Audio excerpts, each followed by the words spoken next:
Archaeologists have identified several peoples who arrived in the Canadian Arctic before the time frame encompassed by this narrative.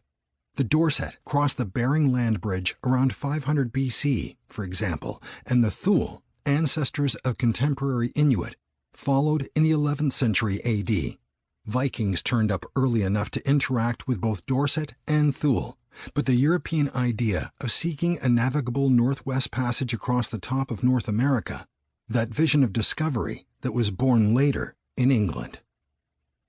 By the mid-1800s, when John Franklin occasioned what Adriana Krakauer has called the worst polar disaster in history and the worst catastrophe in British exploration, European explorers had spent 3 centuries searching for the Northwest Passage.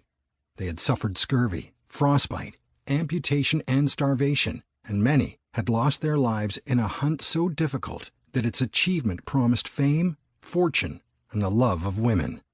Those who led the search frequently got caught up in a vision of extraordinary success, a fantasy of emerging from Arctic waters into the Pacific Ocean as the most heroic adventurers of their day.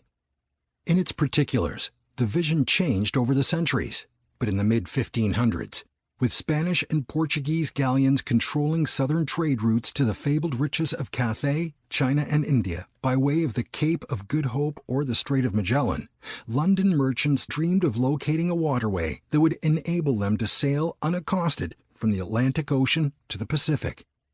Such a discovery, they fervently believed, would make them wealthy beyond their wildest imaginings. Such riches would make them powerful. They would enjoy the love of beautiful women.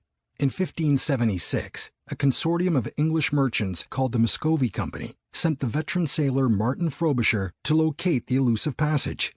He had a reputation as a hard-driving man, but in Martin Frobisher, Elizabethan privateer, author James McDermott reminds us that he averted more than one near disaster at sea.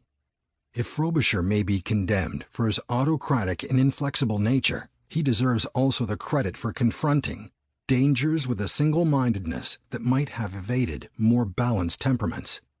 A swashbuckling privateer, essentially a government-sanctioned pirate, Frobisher sailed north and west from England with 3 ships. 5 weeks out, he lost 2 of them to a storm.